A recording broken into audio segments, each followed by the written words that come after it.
2 घंटे गुजर चुके हैं, पंजाब असेंबली का इजलास ताहाल ना हो सका। परवेज इलाही का मुस्तकबिल क्या होगा? तमाम नजरें इस वक्त गवर्नर हाउस पर मरकूज हैं। एतमाद का वोट ना लेने पर गवर्नर नई एडवाइस जारी करेंगे। राना सनाउल्लाह की जानिब से कहा गया कि बलीगुर रहमान गवर्नर राज के निफाज के लिए वजीर आजम को दरखास्त भी कर सकते हैं, जबकि फवाद चौधरी का दावा है कि परवेज इलाही को 187 अरकान की मुकम्मल हिमायत हासिल है। परवेज इलाही और सूबाई पार्लिमानी लीडर साजिद भट्टी की सदारत में काफ लीग का इजलास हुआ। मुस्लिम काफ की सूबाई पार्लिमानी पार्टी का वजीर आला परवेज इलाही की क़यादत पर भरपूर एतमाद का इजहार सामने आया। पार्लिमानी पार्टी ने तमाम फैसलों का इख्तियार वजीर आला परवेज इलाही को दे दिया। दिलो जान से इमरान खान के साथ हैं और रहेंगे। परवेज इलाही की जानिब से ऐसा कहा गया है। तो सूरत हाल अभी तक गुमगू का शिकार है। 4 बजे इजलास तलब किया गया था, लेकिन आज इजलास नहीं हुआ। 2 घंटे अब तक गुजर चुके हैं, पंजाब असेंबली का इजलास नहीं हो सका। परवेज इलाही के मुस्तकबिल पर सवालात उठ चुके हैं और इस वक्त तमाम नजरें गवर्नर हाउस पर मरकूज हैं। और परवेज इलाही को 187 अरकान की मुकम्मल हिमायत हासिल है, फवाद चौधरी की जानिब से यह दावा किया गया है। और साथ ही साथ परवेज इलाही और सूबाई पार्लिमानी लीडर साजिद भट्टी की सदारत में काफ लीग का इजलास भी हुआ है। मुस्लिम लीग काफ की सूबाई पार्लिमानी पार्टी का परवेज इलाही की क़यादत पर भरपूर एतमाद का इजहार। पार्लिमानी पार्टी ने तमाम फैसलों का इख्तियार वजीर आला परवेज इलाही को दे दिया है और परवेज इलाही का ये कहना है कि दिल और जान से इमरान खान के साथ हैं और साथ रहेंगे। तो 2 घंटे इस वक्त गुजर चुके हैं। 4 बजे का कहा गया था और इस वक्त 6:15 हो चुके हैं। पंजाब असेंबली का इजलास नहीं हो सका है। परवेज इलाही का मुस्तकबिल क्या होगा? तमाम नजरें इस वक्त गवर्नर हाउस पर मरकूज हैं, जबकि राना सनाउल्लाह का कहना है कि एतमाद का वोट ना लेने पर गवर्नर नई एडवाइस जारी करेंगे। इस हवाले से हमारे रिपोर्टर्स हमारे साथ मौजूद हैं। हसन रजा ने हमें ज्वाइन किया है, लियाकत अंसारी ने हमें ज्वाइन किया है और इस्लामाबाद से अदील वड़ाइच भी हमारे साथ मौजूद हैं। हसन, सबसे पहले आपकी जानिब आएंगे। आप अभी भी क्या पंजाब असेंबली के बाहर ही मौजूद हैं और यहाँ के इस वक्त मनाजर क्या हैं? देखिए, पंजाब असेंबली में बिल्कुल खामोशी है और यहाँ पर जो मुस्लिम लीग नून के मेंबरान असेंबली ने आने का ऐलान कर रखा था, यहाँ पर सिर्फ एक मेंबर असेंबली है, जो मैं पहले भी बुलेटिन में बताता रहा हूँ। अभी तक उसके अलावा और कोई पोजीशन देखने को नहीं मिल रही। अलबत्ता गवर्नर हाउस में राना सनाउल्लाह, अताउल्लाह तारर, राना मशहूद अहमद खान और दीगर मुस्लिम लीग नून की सीनियर क़यादत वहाँ पर मौजूद है। और अब जो तैयारियाँ की जा रही हैं वो इससे थोड़ी सी मुख्तलिफ है। वो अगला स्टेप है कि क्या आगे इक़दाम लेने हैं। आप देखिए कि आज के दिन चीफ सेक्रेटरी पंजाब की तैनाती अमल में लाई गई। अब्दुल्ला खान सुब्बुल को मुस्तकिल चीफ सेक्रेटरी पंजाब तैनात कर दिया गया, जो कि 6 अगस्त 2022 से ये मामला जो है वो पेंडिंग चला आ रहा था कि हमने चीफ सेक्रेटरी पंजाब की तैनाती करनी है।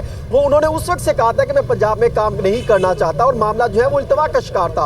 और आज के दिन ही मुस्तकिल आईजी पंजाब के हवाले से भी मामला फैसला होना था, लेकिन लुक आफ्टर चार्ज अपने पसंदीदा जो है जो वफाक ने ऑर्डर किए उसके मुताबिक SNJD services and general administration department ने ऑर्डर जारी कर दिए। और जो पहले जो है जिनके पास चार्ज था, जो कि परवेज इलाही साहब ने अहकाम दिए थे, उनको ओहदे से हटा दिया गया। उनसे लुक आफ्टर चार्ज लेके किसी दूसरे जो है वो आईजी जो है एडिशनल आईजी पंजाब को आईजी पंजाब का लुक आफ्टर चार्ज दे दिया है। यूं ये कहा जा सकता है कि तमाम तर इंतजामी कंट्रोल इनडायरेक्ट जो है वो PDM के पास आ चुका है, वफाकी हुकूमत के पास आ चुका है। अब अगर 12 बजते हैं तो 12 बजने के बाद डी नोटिफाई होगा और उसके बाद इंप्लीमेंटेशन करवाया जाएगा पंजाब के सरकारी दफातर में। खास तौर पे CM ऑफिस का कंट्रोल संभालने के लिए वो आईजी पंजाब और चीफ सेक्रेटरी पंजाब वहां पर मौजूद होंगे, क्योंकि गवर्नर पंजाब जब डी नोटिफाई कर देंगे तो फिर चीफ सेक्रेटरी पंजाब को CC करेंगे और उन्होंने इंप्लीमेंट करवाना है। यानी अहम सवाल तो यही था ना कि सरकारी मशीनरी किसके हुक्म को मानेगी। और जिस तरह से आप बता रहे हैं हसन, तमाम तर इशारे इस वक्त तहरीक इंसाफ के अगेंस्ट जाते दिखाई दे रहे हैं। लियाकत अंसारी से तफसीलात जान लेते हैं। लियाकत, आप इस वक्त जमान पार्क के बाहर मौजूद हैं। अब तक क्या एक्टिविटी हुई है? जो पेशरफ्त के मुताबिक स्पीकर ने सदर साहब को एक ख़तर साल किया है, उससे मुतालिक और मज़ीद जो यहाँ पर मुशावरत हो रही है, इजलास हो रहे हैं, उसमें क्या नतीजा अखज़ किया जा सकता है? क्या हिकमत अमली तहरीक इंसाफ के आगे? देखिए, जमान पार्क में आज तहरीक इंसाफ के चेयरमैन इमरान खान से अभी थोड़ी देर कबल जो है वो बुकला की टीम ने मुलाकात की है। तकरीबन 16 से ज़ायद बुकला का ग्रुप जो है वो इमरान खान से मिला है और अगर कोई आइनी और कानूनी महाज पर पोजीशन पैदा होती है तो इन बुकला ने इस हवाले से अपनी तैयारियां मुकम्मल कर ली हैं। बुकला की जानिब से इस बात की ब्रीफिंग दी गई है कि गवर्नर पंजाब जो है वो किस अंदाज से किस लेटर के ज़रिए या किस दस्तावेज़ के ज़रिए ये बात इस्टेब्लिश करेंगे कि वज़ीर आला पंजाब खिलाफ चौधरी परवेज लाई ने एतमाद का वोट लेने से इनकार किया है। ये कतई तौर पर किसी तरह भी किसी कानूनी महाज पर गवर्नर के लिए ये बात साबित करना मुश्किल हो जाएगा कि वज़ीर आला पंजाब चौधरी परवेज लाई ने एतमाद का वोट लेने से इनकार किया है। अगर स्पीकर पंजाब असम्बली कोई इजलास तलब नहीं करते तो इसमें जो वज़ीर आला पंजाब चौधरी परवेज लाई है ये उसके हवाले से ये तकनीकी बात होगी। कल जब केस अदालत में जाएगा तो वहाँ गवर्नर की टीम के लिए ये साबित करना मुश्किल हो जाएगा कि क्या वज़ीर आला ने एतमाद का वोट लेने के लिए जो है वो इनकार किया, क्या कोई ऐसा असम्बली का इजलास हुआ जिसमें वज़ीर आला ने एतमाद का वोट लेना था और उनको कम वोट मिले और वो अपनी अक्सरियत खो बैठे। दूसरा, वकला ने यह कहा है कि वो हर जो आईनी और कानूनी महाज है उस पर अपनी खिदमात पेश करते हैं और आईनी और कानूनी महाज पर सुरखरू होंगे। यानी कि ये बात वज़ीर आला पर नहीं आ रही सीएम हाउस में। जी ठीक है, लियाकत आपकी जानिब दोबारा आएंगे। अदील वड़ाइच की जानिब बढ़ते हैं। अदील, आपके साथ जो इस वक्त पीडीएम के पास या गवर्नर पंजाब के पास जो ऑप्शंस हैं उस हवाले से बात करते हैं। अब आपकी नज़र में इस वक्त क्या क्या ऑप्शंस हैं, कौन कौन से ऑप्शंस इस्तेमाल किए जाएंगे जो आपको लगता है, आपके पास क्या खबर है? देखिए, इनको ये राय दी गई है गवर्नर हाउस में, ज़राए ने बताया है कि ये राय दी गई है कि अभी डिक्लेरेशन फौरी तौर पे जारी ना किया जाए, इंतज़ार किया जाए, क्योंकि जो असम्बली सेक्रेटेरिएट है उसकी जानिब से तो कोई कॉरस्पॉन्डेंस हुई नहीं जिसमें यह एस्टैब्लिश किया जा सके, जैसा कि लियाकत साहब भी बता रहे हैं कि वो इजलास हुआ नहीं हुआ, आप खुद से कैसे एज्यूम कर सकते हैं। तो उसके लिए आपको रात 12 बजे तक इंतज़ार करना होगा। आज की तारीख जो कि एक आईनी तरीक़ाकार के तहत एक वक्त दिया गया, तारीख दी गई, लेकिन वक्त की जो इतनी बड़ी कदर नहीं है, उसमें आमतौर पे जो असम्बली के इजलास हैं वो चंद घंटों बाद भी होते हैं, तो इसलिए आज की तारीख गुजारने का इंतज़ार किया जाए। तो उसके लिए रात 12 बजे से पहले अगर आप डिक्लेरेशन दे देंगे तो ये अदालत में जाके चैलेंज होगा, जिसमें ऐसे लगेगा कि ये गवर्नर की कोई बदनीयती थी जिस पे उन्होंने खुद से चीज़ों को एज्यूम करने के बाद डिक्लेरेशन जारी कर दिया और वज़ीर आला को हटा दिया। फिर स्पीकर की जानिब से जो सदर को लिखा गया है गवर्नर के मिसकंडक्ट के हवाले से, ये भी बड़ी अहम बात है। यहां से भी कोई सरप्राइज आ सकता है। उसकी रीजन ये है कि आइन में जो लिखा है कि गवर्नर को अपॉइंट तो सदर वजीर आजम की एडवाइस पे कर सकते हैं, लेकिन गवर्नर जब तक सदर की खुशनुदी हासिल रहेगी उस वक्त तक ही गवर्नर रह सकते हैं। लेकिन उसके लिए पॉइंट है ना कि जो गवर्नर ने कॉन्फिडेंस के वोट की बात की है, क्या वो उन्होंने गैर आईनी काम किया? लेकिन ऐसा तो नहीं है, उन्होंने बाकायदा तौर पर एक ग्राउंड भी बनाई, उसमें बाकायदा उन्होंने 6 चीज़ों को मेंशन किया कि इस बिना पर पूरा होमवर्क करने के बाद उन्होंने कहा कि कॉन्फिडेंस का वोट लें। देखें, ये तो गवर्नर का इख्तियार है, लेकिन इसमें जो ग्राउंड बनाकर स्पीकर की जानिब से दी गई है, ये मैं नहीं कह रहा कि सदर उससे मुतमिन होते हैं या नहीं होते, लेकिन मैं सदर के इख्तियार की बात कर रहा हूं। और वो ग्राउंड सदर का इख्तियार ये है कि उसमें तो उन्होंने कहा कि इन्होंने बदनीयती पर मबनी था इनका ये फैसला और इन्होंने मिसकंडक्ट किया है, ये इजलास बुला नहीं सकते थे, इन्होंने कवानीन की वायलेशन की है। हालांकि आइन में ऐसी कोई कदर नहीं है कि इजलास चल रहा हो तो गवर्नर जो है वो एतमाद का वोट लेने का नहीं कह सकते। ये जो इंटरप्रिटेशन की जा रही है कि सरप्राइज पहले हमारे सदर से आता है या गवर्नर हाउस से। हसन रजा से तफसीलात जान लेते हैं। हसन, नून लीग की जानिब से इजलास बुलाया गया था और नून लीग के अरकानी आप बता रहे हैं कि पंजाब असम्बली में मौजूद नहीं है, सिर्फ एक अरकान आपने बताया जो यहाँ पहुंचा। इस वक्त तवज्जो का मरकज गवर्नर हाउस बना हुआ है, तो गवर्नर हाउस में अब तक क्या तय हुआ है? देखिए, मेरे ख्याल में तवज्जो के मरकज के साथ साथ गवर्नर हाउस में, क्योंकि वहां पर फैसले उस वक्त लेने हैं जब ये 12 बजेंगे। 12 बजे से पहले जो इम्पोर्टेंट प्लेस है वो पंजाब असम्बली कहलाएगी, क्योंकि यहाँ पर स्पीकर पंजाब असम्बली को जो है वो स्पेशल इजलास बुलाकर वजीर आला पंजाब के हवाले से इत्तेमाद का वोट लेना था और यहाँ पर पंजाब असम्बली के मेंबरान असम्बली ने यहाँ पर पहुँचना था, लेकिन यहाँ पर नहीं पहुँचे।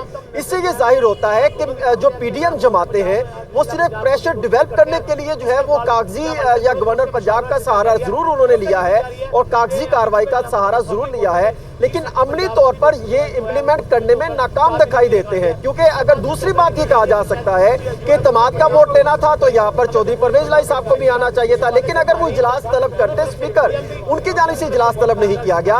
अब अगर देखा जाए तो गवर्नर हाउस में वहाँ पर जो मुस्लिम लीग नून की सीनियर क़यादत है, कुछ देर पहले ही तकरीबन कोई 20 मिनट कबल शहबाज शरीफ का आसिफ जरदारी साहब से टेलीफोनिक रब्ता हुआ है और उसमें तमाम तर सूरत हाल का जायजा लिया गया कि अब तक क्या सिचुएशन है और अगला लाहेमल क्या होगा। उसमें भी ये तय पाया है कि जिससे गवर्नर हाउस में तमाम तर मुस्लिम लीग नून और PDM की टीम वहाँ पर मौजूद है, वफाकी वुज़रा मौजूद है, वफाकी वजारत कानून से राब्ते में है कि हम क्या क्या जो प्रोसेस ले सकते हैं। उसके मुताबिक जो उन्होंने 12 बजे डिनोटिफाई करने का प्रोसेस शुरू किया है उस पर काम किया जा रहा है। उसके साथ साथ अगर देखें तो कानूनी मामला से भी जो है मुख्तलिफ पहलुओं का जायजा लिया जा रहा है कि हम अगर वज़ीर आला को डिनोटिफाई करते हैं तो आगे जो तरक्याती स्कीमों का मामला है, जो बजट इस्तेमाल हो रहा है, उसका क्या सिचुएशन होगा, उसको कैसे कंट्रोल किया जाएगा।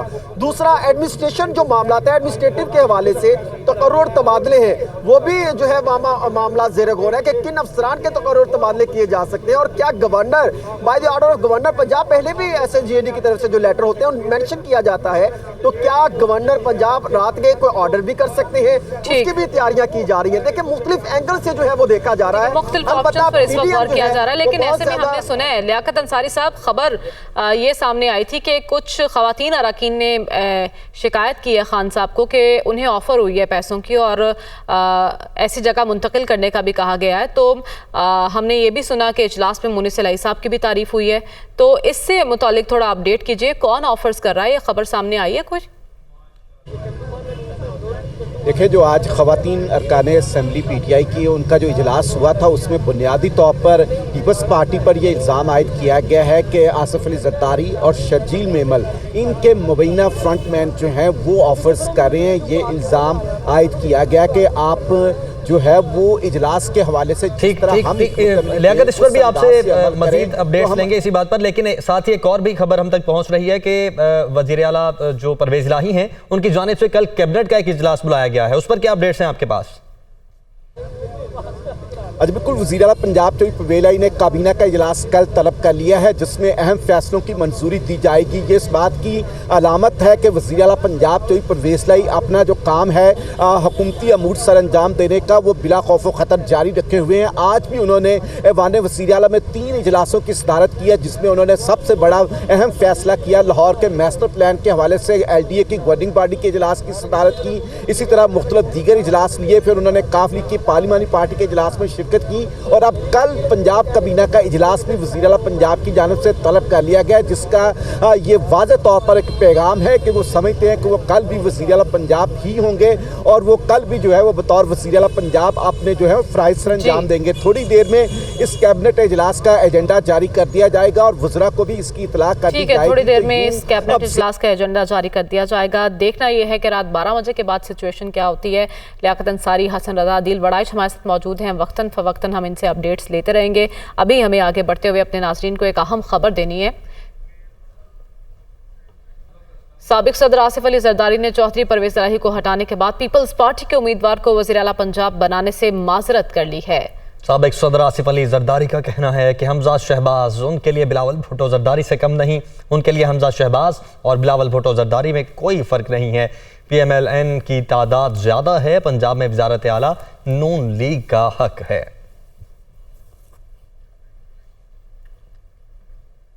मुस्लिम लीग नून के रहनुमा खलील ताहिर सिंधु ने कहा है कि पंजाब असम्बली के स्पीकर ने गैर आईनी रूलिंग दी, गवर्नर के पास फौज और रेंजर्स को तलब करने का इख्तियार है। परवेज इलाही को PDM का वज़ीर आला बनाने का वक्त गुजर चुका। फवाद चौधरी कैमरे के सामने कुछ और, पीछे कोई और बात करते हैं। उन्होंने दावा किया कि फवाद चौधरी नून लीग का टिकट मांगते रहे। गवर्नर साहब चूँकि कॉन्स्टिट्यूशनल ओहदा है और आज का दिन मुकर्रर था कि चौधरी परवेज इलाही साहब चीफ मिनिस्टर साहब 186 वोट यहाँ पे आके लें। जो कल उन्होंने इजलास के बारे में रूलिंग दी है मोहतरम सब्तैन साहब ने, वो टोटली अनकॉन्स्टिट्यूशनल है और रूल्स के अगेंस्ट है। जो फवाद साहब कह रहे हैं भाई हमारे, वो कैमरे के सामने और बात करते हैं, हमारे सामने और बात करते हैं, हमारे सामने कुछ और मांगते हैं, टिकट मांगते हैं। क्या फवाद चौधरी ने नून लीग की टिकट मांगी है? बहुत दफ़ा जाके आपको मैं उनसे पूछते जाके कि वो इस बात का मैं ध्यान दे दे कि नहीं मांगी। तो वो कह रहे थे जी पहले अदम एतमाद होगी। अगर एतमाद का वोट लेने के लिए नया सेशन बुलाना चाहते थे तो क्या आदमी तो के वोट देने के लिए सेशन में बुलाया जा सकता है? अपनी ही बात को वफात भाई कंट्राडिक्ट कर रहे हैं, ऐसा नहीं हो सकता। गवर्नर के पास ये इख्तियार है 245 के तहत कि वो रेंजर्स भी बुला सकता है और वो फौज को भी तलब कर सकता है। परवेज इलाही पीडीएम के वजीर आला हो सकते हैं? अब वो मेरे ख्याल टाइम गुजर गया जी। और अब आपको बताएं कि वज़ीर आज़म शहबाज शरीफ ने खैरपुर में सैलाब मुतासरा इलाकों का दौरा किया। मुतासरीन से गुफ्तगू में उनका कहना था कि पूरे मुल्क में तबाही फैली, मुतासरीन की बहाली का अमल जारी है। वज़ीर आज़म ने मजीद कहा कि तोशाखाना किसी की जागीर नहीं, इमरान खान ने पाकिस्तान को मिलने वाले तहाइफ को फरोख्त करके मुल्क की वकार दाव पर लगाया। 10,000 रुपया फी मुतासरा खानदान को बेनज़ीर इनकम सपोर्ट प्रोग्राम के जरिए 70 अरब रुपए वफाक ने मुहैया किए। 18 अरब रुपए 80 लाख अफराद अभी भी जो खानदान जो हैं वो पानी से वो अभी भी अफेक्टेड है। रिलीफ और रेस्क्यू उसी तरह है जिस तरह आज से 3 माह पहले थी। इसी तरीके से 2 करोड़ लोग वो आज भी इमदाद के मुस्तहिक हैं और 90 लाख बच्चे वो आज भी इमदाद के मुस्तहिक हैं। तो इसके लिए अरबों खरबों रुपए चाहिए। जनवरी में जनीवा में एक डोनर्स कॉन्फ्रेंस हो रही है, उसके लिए वफाकी हुकूमत तैयारी करके वहाँ जा रहे हैं। 5 अरब रुपए के तकरीबन रकम और भी आएगी और इंशाल्लाह और भी मिलाएंगे। ये फिर हम आपके लिए घर बनाएंगे इंशाल्लाह। तो मैं खैरपुर में कॉमचर यूनिवर्सिटी का मैं ऐलान करता हूँ, हमारे दोस्त ममालिक से तोहफे मिले, उसकी जाती जागीर नहीं थी, वो आपकी इज्जत थी जो तोशा खाना में आए नहीं। काश ये तोहफे भेजकर वो पैसा आपके हवाले किया तो मैं शाबाश देता इनको। इस्लामाबाद की स्पेशल सेंट्रल अदालत ने आजम सवाती की दरखास्त जमानत खारिज कर दी। जज आजम खान ने रिमार्क्स दिए कि आजम सवाती ने एक ही जुर्म 2 बार किया है। स्पेशल सेंट्रल जज के रूबरू सरकारी वकील ने दलाइल में कहा कि आजम सवाती के अकाउंट पर ब्लू टिक है, उन्हें मशहूर शख्सियात ने ट्विटर पर फॉलो किया हुआ है, वो अपने अकाउंट से कभी इनकारी नहीं हुए। उन्होंने अफवाज पाकिस्तान के खिलाफ एक बयानिया बनाने की कोशिश की है। आजम सवाती के वकील ने कहा कि ट्वीट्स के स्क्रीनशॉट्स पर साइबर क्राइम का मुकदमा नहीं बनता। जज ने दरखास्त से जमानत पर महफूज फैसला सुनाते हुए आजम सवाती की इस्तदा खारिज कर दी। 24 घंटे के दौरान मुल्क के बेशतर इलाकों में मौसम सर्द और खुश्क रहने की तवक्को है। शिमाली इलाकों और शिमाली बलूचिस्तान में शदीद सर्दी की लहर बरकरार है। पंजाब और खैबर पख्तूनख्वा के मैदानी इलाकों और बलाई सिंध में धुंध पड़ने की पेशगोई की गई है। महकमा मौसमियात के मुताबिक मुल्क के बलाई इलाके और शिमाली बलूचिस्तान शदीद सर्दी की लपेट में हैं। मरी में भी दर्जा हरारत 0 तक गिर गया है, जहां जुमे के रोज -1 होने की तवक्को है। स्कर्दू में दर्जा हरारत -10 और ज़ियारत में -9 तक रिकॉर्ड किया गया है। रात और सुबह के औकात में लाहौर, गुजरांवाला, फैसलाबाद, सरगोधा, साहिवाल, मुल्तान और डेरा गाजी खान में शदीद धुंध पड़ने का इम्कान जाहिर किया गया है। न्यूजीलैंड के खिलाफ कौमी स्क्वाड का ऐलान। टेस्ट स्क्वाड में बाबर आजम कप्तान, अब्दुल्ला शफीक, अब्रार अहमद शामिल हैं। हसन अली, इमामुल हक, कामरान गुलाम, मोहम्मद नवाज टेस्ट स्क्वाड का हिस्सा हैं। मोहम्मद रिजवान, मोहम्मद वसीम, नसीम शाह और नोमान अली भी शामिल हैं। कामरान गुलाम को अजहर अली की जगह शामिल किया गया है, जबकि रावलपिंडी टेस्ट में इंजरी का शिकार हारिस रऊफ का रिहैब जारी है। पाकिस्तान और न्यूजीलैंड के दरमियान पहला टेस्ट 26 दिसंबर से कराची में शुरू होगा। पीटीआई रहनुमा मीडिया टॉक कर रहे हैं, आपको लिए चलते हैं। से जो जमातें भाग रही हैं उनको हुकूमत करने का कोई हक हासिल नहीं है। आज जिस तरीके से इन्होंने गवर्नर ने एक आर्टिकल 109 की खिलाफ वर्जी में एक प्रोक्लेमेशन जारी की और कहा कि आज ही 24 घंटे के अंदर ही जो है वो वज़ीर आला एतमाद का वोट लें।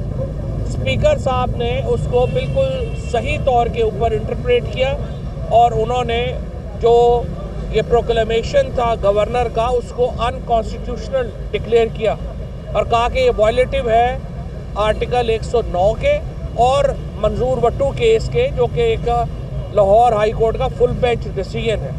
लाहौर हाई कोर्ट के फुल बेंच फैसले में कहा गया है कि गवर्नर मिनिमम कम से कम 10 दिन का वक्त देगा जब भी वो एतमाद के वोट का कहेगा। इन्होंने नो कॉन्फिडेंस मूव जो है वो लेके आए हैं, उसके ऊपर कल से कार्रवाई शुरू हो रही है। अब से थोड़ी देर पहले मुस्लिम लीग कायद आज़म के पार्लिमानी मीटिंग ख़त्म हुई है, मोहन साहब से मेरी बात हुई है 10 के 10 अरकान जो हैं मुस्लिम लीग कायद-ए-आज़म पार्लिमानी पार्टी के, उन्होंने चौधरी परवेज़ इलाही साहब के ऊपर एतमाद का इजहार किया है। कल हमने शाम को पार्लिमानी पार्टी जो पाकिस्तान तहरीक इंसाफ है उसका इजलास रखा है। 177 मेंबर जो इस वक्त पाकिस्तान में मौजूद हैं वो उस इजलास में शिरकत करेंगे और 187 मेंबरान की इस वक्त हमायत हासिल है चौधरी परवेज़ इलाही साहब को, स्पीकर सब्तैन साहब को और डिप्टी स्पीकर वासिक क़य्यूम को। लिहाजा ये जो करारदादें लेके आए हैं इनकी कोई हैसियत नहीं है क्योंकि इनके पास नंबर नहीं है। ये बात अलबत्ता बड़ी तशवीशनाक है। हमारे जो ख़वातीन मेंबरान हैं जिन्होंने आज इमरान खान साहब से मुलाकात की, उन्होंने कहा कि पहले उन्हें पैसों की ऑफ़र की गई और वो जरदारी साहब की पार्टी की तरफ से उनसे रब्ता किया गया और उन्हें 5-5 करोड़ रुपए ऑफ़र किए गए। मैं सिंध के अवाम को ये कहना चाहता हूँ, ये आपका पैसा है जो पंजाब में हॉर्स ट्रेडिंग के ऊपर ख़र्च करने की कोशिश हुई है और की जा रही है। मैं अपने MPs को सलाम पेश करता हूँ जिन्होंने इन ऑफ़र्स को रिजेक्ट किया। उसके बाद ज़्यादा तशवीश इस बात की है कि आज MPs ने इमरान खान साहब को ये बताया कि उन्हें कुछ फ़ोन गए हैं मुल्तान में और लाहौर में कि आप एब्सटेन करेंगे, आप गायब रहेंगे वोट ऑफ कॉन्फिडेंस से, और उसको भी उन्होंने मुस्तरद कर दिया। लेकिन हमें उम्मीद है कि इसका नोटिस लिया जाएगा आला तरीन सतह के ऊपर और इन मामलात को देखा जाएगा कि कौन ऐसे हरकतें जो है वो कर रहा है और क्यों कर रहा है। और उसके बाद हम अदम एतमाद की तहरीक इंशाअल्लाह नाकाम होगी और उसके फौरी तौर बाद असम्बलियाँ जो पंजाब असम्बली है तहलील कर दी जाएगी और उसके साथ ही खैबर पख्तूनख्वा असम्बली का जो मुकद्दर है वो पंजाब असम्बली के साथ ही जुड़ा हुआ है। तो जो ही पंजाब असम्बली तहलील होगी वहीं पे KP असम्बली जो है उसको भी तहलील कर दिया जाएगा। आज हमने इस हवाले से और अहम फैसले भी किए हैं और लाहौर की और हमारी जो सेंट्रल पंजाब की तंजीम है उन्होंने अहम फैसले किए हैं, वो मैं हमाद अज़हर साहब से कहूँगा कि उस पर भी बताएँ ज़रा। बिस्मिल्लाहिर्रहमानिर्रहीम। सबसे पहले तो ये कि ये जो पूरे मुल्क के अंदर एक तमाशा लगाया गया है और जिस तरह मारवाए आइन पंजाब असम्बली को मजाक बनाने की कोशिश की जा रही है, यहाँ पे पाकिस्तान तहरीक इंसाफ के मैंडेट की तौहीन करने की कोशिश की जा रही है, जिस तरह टेलीफोन कॉल्स आ रही हैं हमारे MPs को और जिस तरह जरदारी राज के जो पैसे हैं वो अब पंजाब के मामलात के अंदर लगाने की कोशिश की जा रही है। पहले भी कोशिश की थी, नाकाम होके मुँह छिपाते हुए रात के अंधेरे में वापस चले गए थे। तो अवाम जो है वो इस पर खामोश नहीं रहेगी और चेयरमैन इमरान खान साहब ने फ़ैसला किया है कि कल एक बड़ा ज़बरदस्त इज्तिमा हम इकट्ठा कर रहे हैं गवर्नर हाउस के आगे। किसी को गैर आइनी इक़दाम नहीं उठाने देंगे और अवाम अपने आप को दिखाएगी कि अवाम क्या चाहती है। मेरी तमाम अहलियान लाहौर से गुजारिश है कि कल 5 बजे, ठीक 5 बजे इमरान खान साहब भी खिताब फरमाएंगे वहाँ इज्तिमा से और अगली हिकमत अमली देंगे। वहाँ पे सब पहुँचें। कल एक ज़रूरी दिन होगा। ये मुल्क इसलिए नहीं बना था कि यहाँ पे इस तरह का मजाक उड़ाया जाए इदारों के साथ। ये मुल्क इसलिए नहीं बना था कि जब जिसके दिल चाहे घर में घुस जाएं, जब जिसका दिल चले जिसको उठा के ले जाएं, जब दिल करे किसी के ऊपर इस तरह के इल्ज़ामात लगाना शुरू कर दें। तो अवाम जो है वो बहरहाल उसने अब अपना अवाम सुओ मोटो एक्शन लेगी और कल हम इंशाअल्लाह ताला पहुँचेंगे 5 बजे। पाकिस्तान तहरीक इंसाफ की लाहौर की सारी तंजीम जो है वो तैयारी पकड़े। अभी हम सारे उनसे राब्ते शुरू कर देंगे और एक इंशाअल्लाह ताला भरपूर तरीके के साथ अवाम खामोश तमाशाई नहीं बनेगी इस सारे एक्शन के अंदर। बहुत हो गया, गोलियां भी चला के देख ली, अरशद शरीफ भी इस दुनिया से चला गया, लोगों की इज़्ज़तें भी उड़ा के ले गए, लोगों के घरों में भी घुस गए। आज़म स्वाति अभी भी हिरासत में है। इमरान खान की FIR नहीं कटी, आज़म स्वाति पे 45 FIR कट गई। हालांकि आज़म स्वाति जो है वो तलबगार है इंसाफ का। तो अब ये मामलात ऐसे नहीं चलेंगे। अब हमें खुल के शायद बातचीत करनी पड़ेगी और इंशाअल्लाह ताला कल का जो इमरान खान साहब का ख़िताब होगा गवर्नर हाउस लाहौर के सामने वो बड़ा अहम ख़िताब होगा। कारकुनान तैयारी करें, आवाम तैयारी करे। इंशाअल्लाह ताला वहाँ पे हम लाइटिंग का और स्क्रीन्स का वसी इंतज़ाम करेंगे। हमारे रज़ाकार जो हैं वो वहाँ पे मुकम्मल तौर पे सिक्योरिटी की ड्यूटी पर तैनात होंगे। अच्छा फवाद साहब ये बताइएगा कि कल जो भी होगा आवाम को तो आपने मदऊ कर लिया है, लेकिन जो गवर्नर पंजाब कह रहे हैं कि हम इनको सीज करेंगे या परवेज़ इलाही के इख्तियारात को सल्ब करने के हवाले से वो इरादा रखते हैं, आइन और कानून में इसकी कितनी गुंजाइश मौजूद है इस सारे मामले को? आइन और कानून में इसकी इतनी की गुंजाइश मौजूद है जितनी गुंजाइश आसफ जरदारी साहब के इक़दामात की है। देखिए आइन बड़ा वाज़ेह है, स्पीकर ने एक रूलिंग दी है, अगर आपको स्पीकर की रूलिंग पसंद नहीं है आप जाके कोर्ट में चैलेंज करेंगे। ये तो कोई, मैंने कल भी कहा था, ये कोई फैसलाबाद या नारोवाल का कोई कॉर्नर प्लाट तो नहीं है ना जिस पे एहसन इकबाल या राना सना जाके कब्जा कर लेंगे। ये एक आइनी प्रोसेस है, आपने आइनी प्रोसेस लेना है। और कल अगर वफाकी हुकूमत की तरफ से इक़दाम होंगे, हमाद अजहर साहब ने बता दिया है, अवाम निकलेंगे, फिर अवाम और ये मामला थे अवाम के ये बताया लियाकत अंसारी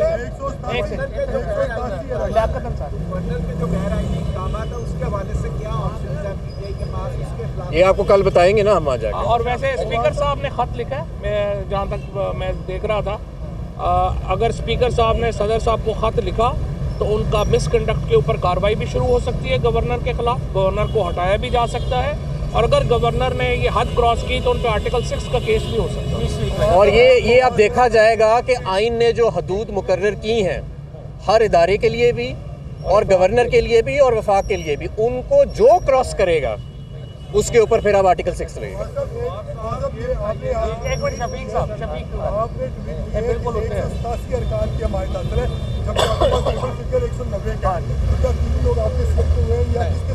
दो लोग जो हैं आपको पता है ना, जो मजारी है डिप्टी स्पीकर है, और एक जो मसूद जो रहीम यार खान से MP है, तो उन पर रेफरेंस जो है वो फाइल पहले ही हो रहा है। अगर वो दोनों अभी भी कल की तारीख पे ना आए तो फिर डिप्टी स्पीकर जो मजारी है और मसूद, उन दोनों के ऊपर रेफरेंस आर्टिकल 63 का भेज देंगे हम। और अभी लेकिन उन दोनों ने कंफर्म नहीं किया, मैंने आपको कंफर्म फिगर बताई। और एक जो है शमसा, उनके अनफॉर्चुनेटली एक बेटा जो है उन्हें कैंसर है, तो वो दुबई में। अच्छा ये बताइएगा कि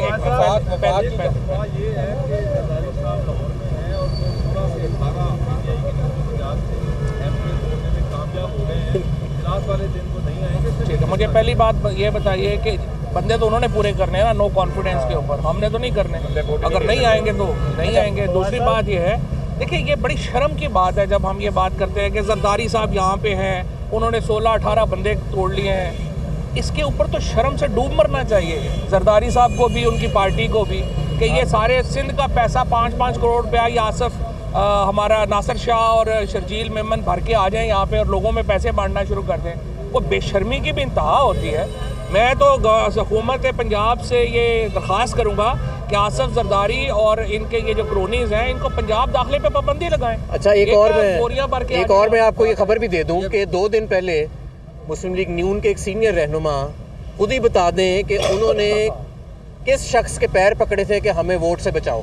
वोट को इज्जत देनी थी, लेकिन किसके पैर पकड़ के ये कहा था और इल्तिजा की थी बार बार कि खुदारा हमें वोट से बचाओ, और किसी तरह हो सकता है हमें इलेक्शन। ये बताइएगा कि वफाक तो हर तरह के इक़दाम कर रहा है, गवर्नर को भी उन्होंने कहा उन्हें एतमाद का वोट लेने के लिए, जबकि सदर साहब आपके PTI के हैं, वो क्यों नहीं ऐसा इक़दाम कर रहे हैं कि एतमाद का वोट लेने का कह दें वज़ीर आज़म साहब को? सदर साहब कह सकते हैं, एतमाद का वोट लेने को भी कह सकते हैं, और अगर ये सूरत हाल इसी तरह से चलती रही, और इस वक्त तकरीबन 8-10 MNA नून लीग के परेशान हैं और वो उनसे अलहदा होना चाहते हैं, अगर उनसे अलहदा हो गए वो 8-10